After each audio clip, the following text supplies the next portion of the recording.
इन 9 मिलों ने सबसे ज़्यादा मार्केट को कैप्चर किया हुआ है, इसलिए उनका सैंपल साइज जो है वो लिया गया है। और अभी जो आपने इंट्रो में कहा कि अगर इसी हमाम में सभी नंगे हैं, तो ये तो अगर हम फिर बाकी का भी निकालना शुरू करें तो ये भी सबसे गुड न्यूज़ ये है कि चूंकि पाकिस्तान तहरीक इंसाफ का और प्राइम मिनिस्टर इमरान खान को ये क्रेडिट जाता है कि सदर अयूब के टाइम से तमाम लोग चीख रहे हैं खाद माफिया है, फलाना माफिया है, फलाना माफिया है, लेकिन हमेशा से वो लोग अवाम के बजाय माफिया के साथ खड़े हो जाते थे। तो पाकिस्तान तहरीक इंसाफ की पहली हुकूमत है जो माफिया के बजाय अवाम के साथ खड़ी हुई है। और अगर मैं गलत मैं नहीं हूँ अगर मैं ये कहूँ कि पिछली हुकूमतें माफिया के साथ खड़ी नहीं हुई थी बल्कि इटसेल्फ माफिया थी, तो इसके लिए बड़े गट्स और बड़े नर्व्स चाहिए। तो मैं तो मुबारकबाद देती हूँ शहजाद अकबर साहब को भी और वाजिद जिया साहब की और प्राइम मिनिस्टर इमरान खान को भी कि उन्होंने एक सैंपल साइज लिया, उन्होंने फॉरेंसिक उसका ऑडिट किया और फिर सबसे बड़ी बात कि कैबिनेट को पेश करने के बाद इसको पब्लिक भी किया, कोई चीज़ छुपाई नहीं गई। और नेक्स्ट जो टारगेट भी रखा गया वो जो अभी आपने अल्फाज बोले हैं कि फिर इसमें तो सीमेंट भी आएगा, फिर इसमें तो खाद भी आएंगे, तो नेक्स्ट जो है खाद और सीमेंट वाले और तमाम इनके भी फॉरेंसिक्स जो है वो ऑडिट होंगे। और जो आज अच्छा। सबसे बड़ी मैं समझती हूँ अचीवमेंट ये है कि इनकी बारी तो आएगी, लेकिन ये जो 29 से 30 अरब की टोटल सब्सिडी है, इसमें सिर्फ सब्सिडी की बात नहीं है। चलो वो तो हो गया है कि इसमें 2 अरब हमारी पीटीआई की गवर्नमेंट ने और वो भी पंजाब की हुकूमत ने आफ्टर 18 अमेंडमेंट फैसला किया है, जो कि उनको इख्तियार है कि वो सब्सिडी दे सकते हैं। अगर उनके पास मार्केट के अंदर स्पेस मौजूद है तो वो दे सकते हैं। फेडरल गवर्नमेंट ने कोई सब्सिडी नहीं दी, तो 29 अरब के अंदर तो तमाम की तमाम तकरीबन 27 अरब जो वो पिछली हुकूमतों ने दिए। लेकिन सरताज को साहबा जो चीफ मिनिस्टर पंजाब है उन्होंने गालिबन सबसे बड़ी सब्सिडी दी है।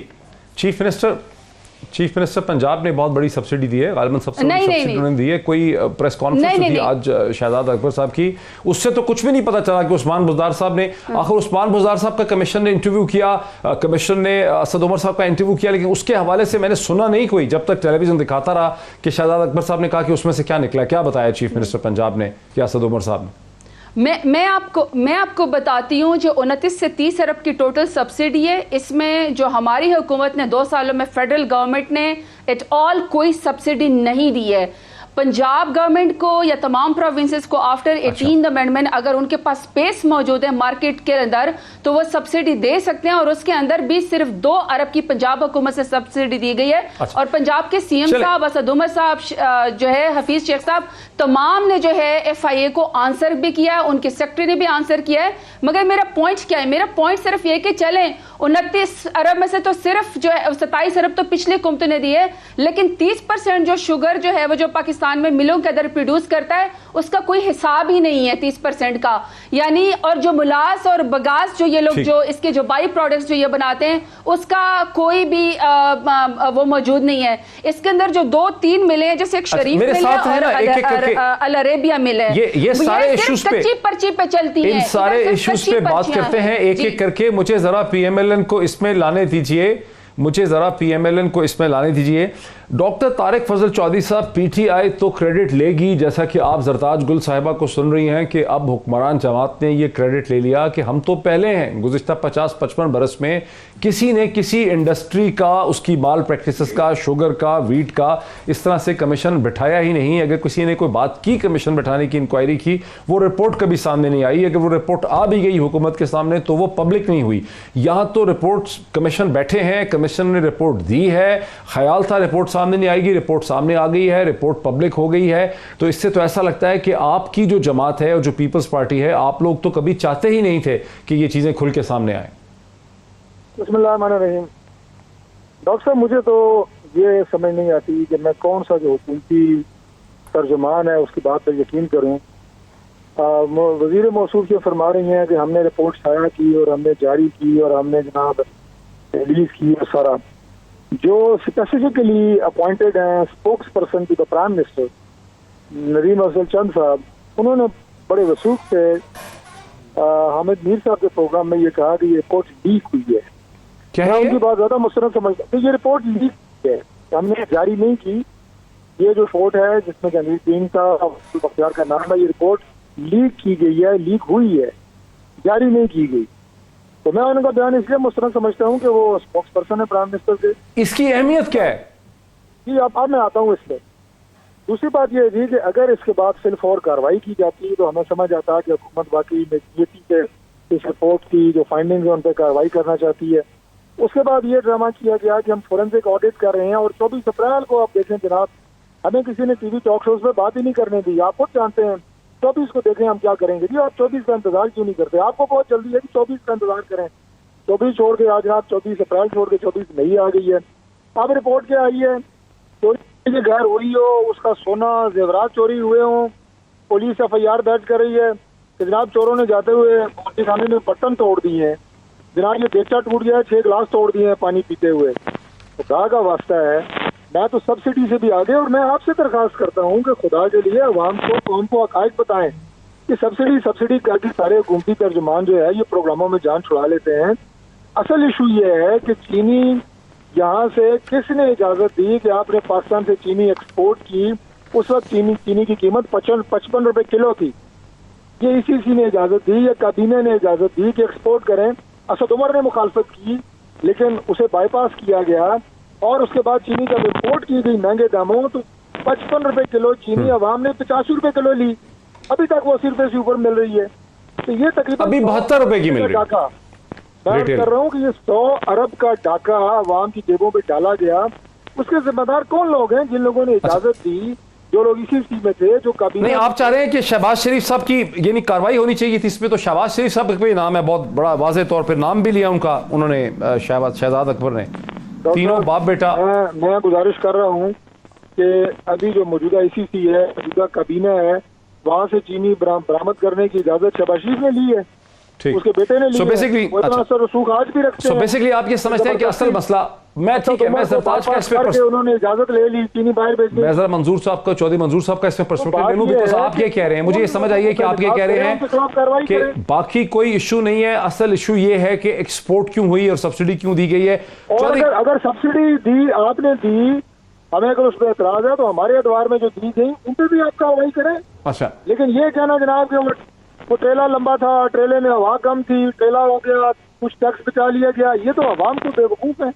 अच्छा, लोग आपके चौधरी मंजूर साहब प्रेस कॉन्फ्रेंस पे बाकायदा ये कहा गया कि चीफ मिनिस्टर सिंध मुराद अली शाह साहब जो हैं उन्होंने सब्सिडी दी ओमनी ग्रुप को, बहुत बड़ी सब्सिडी दी। ओमनी ग्रुप के बारे में ये आम तासुर है कि ये दर हकीकत आसिफ अली जरदारी साहब इसे कंट्रोल करते हैं। और फिर जब चीफ मिनिस्टर सिंध को जब बुलाया गया इस कमीशन के सामने तो असद उमर साहब तो उसके सामने आए हैं, लेकिन मुराद अली शाह साहब नहीं आए हैं।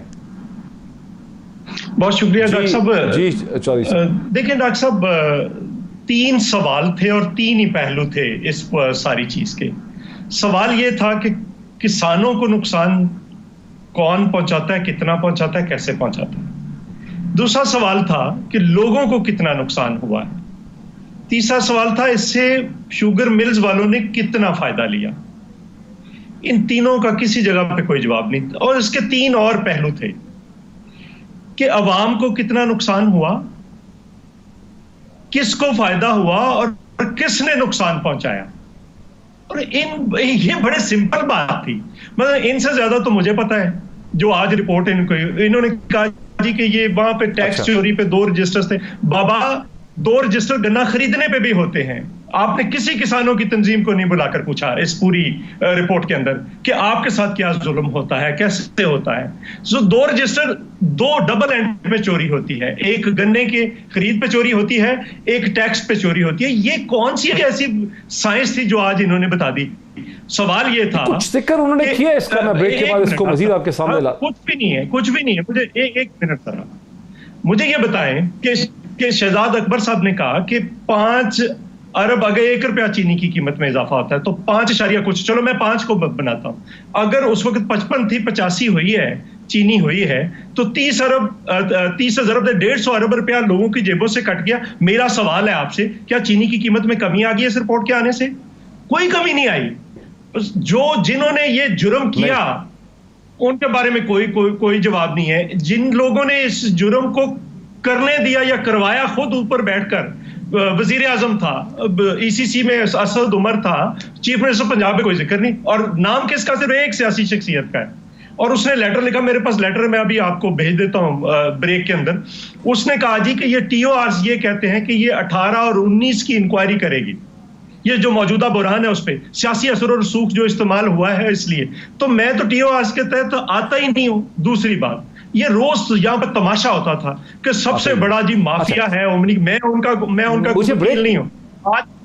आज क्या 1.6% हिस्सा है उनका। मुझे ब्रेक है, क्या आप कर रहे हैं? और बाकी अभी हुमायूं खान, बिल्कुल सही कह रहे हैं, हुमायूं खान, नसरुल्लाह दरेशक, मैं कितने नाम लूं जो PTI के अंदर बैठे हुए हैं, बड़े दिलचस्प नुक्ते उठा रहे हैं आप। मुझे ब्रेक लेने दें, क्या करूं चौधरी साहब, लाइफ है, मुझे ब्रेक लेने दें। ब्रेक के बाद इसी डिस्कशन को यहीं से आगे बढ़ाते हैं, जरताज का भी पर्सपेक्टिव ले लेते हैं आफ्टर द ब्रेक। नाज़रीन, वक्फे से पहले चौधरी मंजूर साहब में जो पाकिस्तान पीपल्स पार्टी के एक सीनियर रहनुमा है, उनका ये कहना था कि ओमनी ग्रुप का शोर तो बहुत ज़्यादा था, लेकिन इन दी एंड ये जो सारे एदाद व शुमार हमारे सामने लाए गए हैं इस रिपोर्ट में, शुगर इंक्वायरी कमीशन में, इसमें ओमनी ग्रुप का इसमें टोटल हिस्सा जो है वो 1.6% निकला है। ये चीज़ खाली चौधरी मंजूर साहब नहीं कह रहे, बल्कि और भी बहुत से लोगों ने टेलीविजन प्रोग्राम्स में एनालिस्ट ने बात नोट की है कि आसिफ अली जरदारी साहब के हवाले से, ये पीपल्स पार्टी के हवाले से इस ग्रुप को बाद में लाया गया। शुरू में जो इंक्वायरी रिपोर्ट से चीज़ें सामने आई थी उसमें ओमनी ग्रुप का नाम नहीं था। दूसरी एक चीज़, और ये दोनों सवाल ऐसे हैं जिनको लेके मुझे जाना पड़ेगा जरताज गुल साहिबा के पास, तो आप तैयार हों जरताज गुल। दूसरा जो सवाल है, दो बड़ी कारोबारी शख्सियत पाकिस्तान की, इस प्रोग्राम से पहले मेरी उनसे बात हुई, उन्होंने कहा हुकूमत से कोई ये पूछे कि आप क्या कह रहे हैं, और दोनों का ताल्लुक शुगर इंडस्ट्री से नहीं है, दोनों का ये कहना था कि हुकूमत खुद एस्टिमेट करती है कि रिटेल प्राइस 38 रुपये कॉस्ट ऑफ प्रोडक्शन बनती, नहीं 40 रुपये से भी 2 रुपया कम, लेकिन अभी भी पाकिस्तान की मार्केट पे 70-72 रुपये का शुगर पर किलोग्राम बिक रही है। तो फिर तो हुकूमत के लिए बड़ी बायस शर्म है अगर ये रिपोर्ट एकेडमिक नहीं है, ये थ्योरेटिक नहीं है, ये एक प्रैक्टिकल रिपोर्ट है, वाकई हुकूमत ने ये सब कुछ डिस्कवर कर लिया है, तो फिर कम से कम इसकी कीमत तो नीचे आनी चाहिए। जरताज गुल साहिबा। डॉक्टर साहब, पहले तो जहाँ तक ओमनी ग्रुप की बात है, omni group basically Zardari group का है। ये मेरे पास यहाँ फैक्ट्स एंड फिगर मौजूद है जो इसी कमीशन के अंदर है। कमीशन कहता है कि 2018 में वफाक हुकूमत ने 15.20 अरब की सब्सिडी दी, जिसमें सिंध हुकूमत ने 9.3 अरब की सब्सिडी दी, और वो जो 9.3 की मुराद अली शाह साहब ने 9.3 अरब की सब्सिडी दी, वो टेलर मेड सिर्फ ओमनी ग्रुप के लिए थी। अब इसके मुकाबले में ये तो मैं आपको 27 अरब का कह रही हूँ, हमारी हुकूमत फेडरल गवर्नमेंट, यहाँ पे फेडरल गवर्नमेंट 15.20 अरब दे रही है, हमारी तो फेडरल गवर्नमेंट 1 रुपया भी सब्सिडी नहीं दे रही। पंजाब हुकूमत जो इन्होंने सीएम उस्मान बज़दार साहब का नाम लिया, उन्होंने 2 अरब की सब्सिडी दी, और वो तमाम जो है शुगर मिलों के अंदर तकसीम हुई। यहाँ पे जो सिंध हुकूमत ओमनी ग्रुप को मुराद अली शाह साहब दे रहे हैं। अच्छा ठहरे जरा, ये बात ये नुक्ता कहीं रहना चाहिए, इसका जवाब ले ले चौधरी साहब से। जरताज ये बात लटक जाएगी, आगे चली जाएगी, फिर ये लोगों को समझ नहीं आएगी। चौधरी साहब इसका जवाब देते फौरी तौर पर जो जरताज कह रही। देखिए डॉक्टर साहब, दो बुनियादी बातें, मैं कोई ओमनी ग्रुप का तर्जुमान नहीं हूं, वो जेलों में पड़े रहे हैं, और इस वक्त तो उनकी मिलें पूरी बंद है, 2018 में बंद सी, 2019 में बंद है, वो मुकम्मल बंद पड़ी। वहां पे ये जो नैब वाले हैं ये बैठे हुए हैं, वो तो उनको घसीट के लाना था, चूंकि आपने तो आपको समझ नहीं आती, आज सिर्फ एक शख्स का नाम लिया गया और बिलावल साहब को इलेक्शन कमीशन से नोटिस हो गया। हमें तो समझ आती है, हम पॉलिटिकल लोग हैं, तो उनको घसीट के लाना था। मसला तो ये है कि क्या इस रिपोर्ट के नतीजे में 2 अरब की दी है, लेकिन जो 150 अरब रुपया लोगों का लूटा गया है, चलो मैं मान लेता हूं 22 अरब रुपया, लेकिन 22 अरब रुपए की सब्सिडी गलत ही होगी, मुझे नहीं डिफेंड करना, लेकिन इसमें तो 150 अरब रुपया लोगों की जेबों पर डाका डाला गया है, उसकी बात है। असल बात वो है किसने वो डाका डाला है? असद उमर ने डाला है। किसने डाला है? वजीर आजम ने डाला है। किसने डाला है? वजीर आला ने डाला है।